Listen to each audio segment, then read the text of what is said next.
High বন্ধুরা, সবাই কেমন আছো? আশা করি সবাই ভালো আছো। ঝর্ণা কিচেন নতুন একটা রেসিপি নিয়ে এসেছি। আজকে পটলের মহারানি আমি রান্না করব রেসিপি। আর এই পটলের তোমরা তো অনেক রকমের পটলের রেসিপি তৈরি করে খাও। এই পটলের মহারানিটা আমি কিভাবে রান্না করব তোমরা প্রথম থেকে শেষ পর্যন্ত পুরো ভিডিওটাকে দেখতে থাকো। আর একটা তোমাদের কাছে অনুরোধ রইল, আমার একটা চ্যানেল আছে, আর একটা আমি সারাটা দিন বাড়িতে কি কাজকর্ম করি না করি, কি কাজ আমার বাড়িতে আছে সেটা তোমরা দেখতে পাবে। ঝর্ণা ঘর কন্যে চ্যানেলটা তোমরা সাবস্ক্রাইব করে দেবে। তার জন্য এখানে আমি পটলগুলোকে কেটে নিয়েছি। দেখো, পটলের গাগুলোতে একটু একটু খোলা রেখেই আমি পটলগুলোকে কেটেছি। আর এইভাবে দুই পাশে এইভাবে আমি একটু চিড়ে চিড়ে নিয়েছি, ভেতরে যেন মশলাটা ভালোভাবে ঢোকে, তার জন্য এইভাবে চিড়ে নিয়েছি। রেখে এদিকে গ্যাসে একটা কড়াই বসিয়ে দিয়েছি। তত সময় কড়াইটাও গরম হয়ে গেছে। কড়াইটাকে ভালোভাবে গরম করে তেল দিয়ে দেবো। যতটা তেল লাগবে ততটা তেল পরিমাণ মতো দিয়ে দেবো। তেলটাকে একটু গরম করে নেবো। তেলটা গরম হয়ে গেলে পটলগুলোকে দিয়ে দেবো। দিয়ে পটলগুলোকে ভেজে নেবো। পটলগুলো দেওয়ার পরে খুব ছিটকাছে, তেল ছিটকাছে, তার জন্য একটু লবণ দিয়ে দেবো। লবণ দিয়ে পটলগুলোকে একটু লাল লাল করে ভেজে নেব। ভাজা বসিয়ে দিয়েছি। পটলটা ভাজা বসিয়ে দিয়ে এখানে একটা মশলা তৈরি করে নেবো। তার জন্য একটা মিক্সির জার নিয়ে নিয়েছি। মিক্সির জারের মধ্যে আমি এখানে পেঁয়াজ কুচিয়ে নিয়েছি। বেশি টুকরো করিনি, একটু বড় বড় করে টুকরো করেছি। পেঁয়াজ কুচিটা দিয়ে দেবো। আর দেবো দুটো কাঁচা লঙ্কা এখানে। তার সাথে দিয়ে দেবো অল্প একটুখানি এখানে আমি রসুন। আর দেবো টুকরো এখানে আদা টুকরো দিয়ে একটা মিহি পেস্ট তৈরি করে নেব। সামান্য একটু জল এর মধ্যে দিয়ে দেবো, দিয়ে মিহি পেস্টটা তৈরি করব। এই পেঁয়াজের মিহি পেস্টটা তৈরি করে আমি একটা বাটির মধ্যে ঢেলে নেব। ঢেলে নিয়ে এই মশলাটা আমি এক সাইডে রেখে দেবো। রেখে দিয়ে এই পেঁয়াজের মিক্সিটা জারটা একটু ধুয়ে নেবো, যেহেতু আমাদের পেঁয়াজ দেওয়া আছে। একটু কোনো রকম মিক্সির জারটা ধুয়ে নিয়েছি। কটা এখানে কাজু নিয়েছি, কাজুটা একটা মিহি পেস্ট তৈরি করে নেব।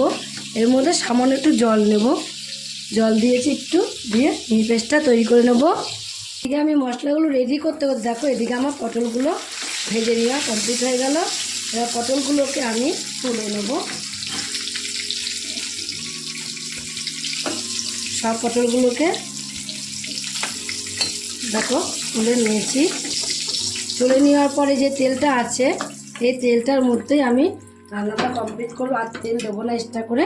এবার যে মশলাটা আমি তৈরি করেছিলাম এখানে পেঁয়াজের, সেই মশলাটা এর মধ্যে দিয়ে দেবো। মশলাটা দিয়ে একটু এভাবে লাল লাল করে মশলাটাকে ভেজে নেব। মশলাটাকে আমি আগের চেয়ে এখন একটু ভেজে নিয়েছি। ভেজে নেওয়ার পরে এবার এর মধ্যে আমি দিয়ে দেবো, দেখো, এক চামচ হাফ চামচ এখানে জিরের গুঁড়ো দেবো। আর দেবো এখানে এক চামচ লঙ্কার গুঁড়ো, কাশ্মীরি লঙ্কার গুঁড়ো, কালারটা ভালো আসার জন্যে। আমি মশলার মধ্যে কাঁচা লঙ্কা দিয়ে দিয়েছি। কাঁচা লঙ্কা দিয়েছি বলে লঙ্কার গুঁড়োটা দিলাম না, কাশ্মীরি লঙ্কার গুঁড়ো দিলাম এক চামচ। আর দিলাম এক চামচ হলুদের গুঁড়ো। লবণ দেবো স্বাদ মতো। লবণটা দিয়ে একটু এইভাবে মশলাগুলোর সাথে একটু ভেজে নেব।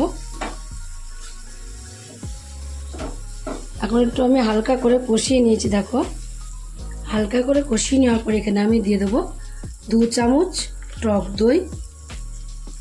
টক দইটাকে দিয়েও এর সাথে একটু মিশিয়ে আর একটু কষিয়ে নেবো কিছু সময়। পেঁয়াজ রসুনটা আগে একটু ভেজে নিলে দেখবে গন্ধটা থাকে না, তার জন্য পেঁয়াজ রসুনটা আমি আগের থেকে একটু ভেজে নিয়েছি। আগের থেকে দেখো কষানো হয়ে গেছে, কেমন তেল বেরিয়ে আসছে চারিদিক দিয়ে। তেল বেরোলে ভাববে যে মশলাটা একদম ভালোভাবে কষানো হয়েছে। এবার যে পটলগুলোকে আমি ভেজে রেখে দিয়েছিলাম, সেই পটলগুলোকে এর মধ্যে দিয়ে দেবো। পটলগুলো ভেজে রেখে দিয়েছিলাম, দেখো যে থালাটার মধ্যে রেখেছিলাম, যে থালার মধ্যে কতটা তেল উঠে এসেছে। সেই তেলটাকেও আমি কাঁচিয়ে মধ্যে দিয়ে দিয়েছি।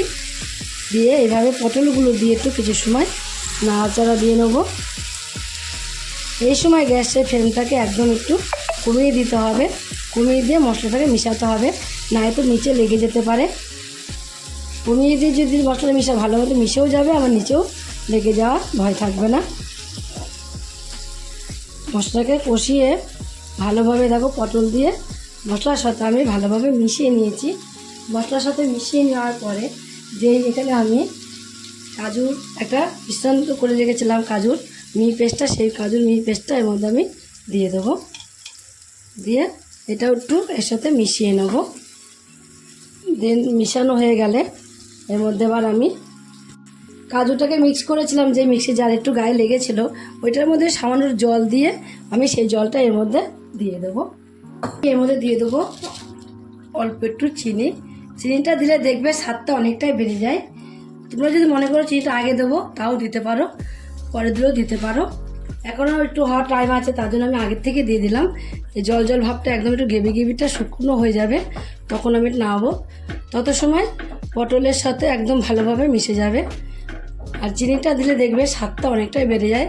যারা চিনি পছন্দ করো না তারা সামান্য হলেও একটু দেবে। লবণ দিয়েছি, আর একটু লবণ এর মধ্যে আমি দিয়ে দেবো। আর দেবো দেখো এখানে আমি কেশরি মেথি নিয়ে নিয়েছি, কেশরি মেথি একটু এইভাবে দিয়ে দেবো। এটা দিলে স্বাদ বা সেন্ট দুটোই খুব সুন্দর হয়, এত ভালো লাগে খেতে, না খেলে তোমরা বলতে পারবে না যে এটা দিয়ে কতটা সুন্দর হয় কেশরি মেথিটা দিয়ে।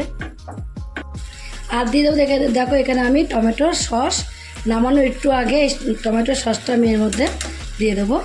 দিয়ে একটুখানি আমি গ্রেভি রাখবো, যে ঠান্ডা হয়ে যাবে দেখবে, তখন দেখবে একদমই পুরো শুকনো শুকনো হয়ে গেছে। তার জন্য একটু গ্রেভি না রাখলে কিন্তু একদমই খাওয়া যাবে না। তোমরা এটা দিয়ে ভাত, রুটি, পরোটা সব কিছুর সাথেই তোমরা খেতে পারো। পটলের তো অনেক রকমই তোমরা রেসিপি তৈরি করে খাও। এইভাবে একদিন পটলের মহারানি রেসিপি তৈরি করে তোমরা একদিন শুধু খেয়ে দেখো। তোমরা বাড়িতে তৈরি করে খেয়ে দেখো। যদি তোমরা খেয়ে তোমাদের কাছে রেসিপিটা ভালো লাগে, তোমরা যদি ফেসবুক থেকে দেখো, ফেসবুকের পেজটি ফলো করে দেবে। ইউটিউব থেকে দেখো, ইউটিউবের চ্যানেলটি সাবস্ক্রাইব করে দেবে। পাশে থাকা বেল আইকনটিটা প্রেস করতে ভুলবে না, তাহলে নতুন নতুন রেসিপিগুলো তোমাদের কাছে তাড়াতাড়ি পৌঁছে যাবে। আমার চ্যানেলগুলো তো বন্ধুই থাকো, সাবস্ক্রাইব করোনি প্লিজ সাবস্ক্রাইবটা করে দিও। সবার আগে তোমাদের কাছে নোটিফিকেশন ঢুকে যাবে। ছোট্ট করে লাইক করো, কমেন্ট করো, অনেক অনেক শেয়ার করো। নমস্কার বন্ধুরা, দেখা হবে আবার পরের রেসিপিতে।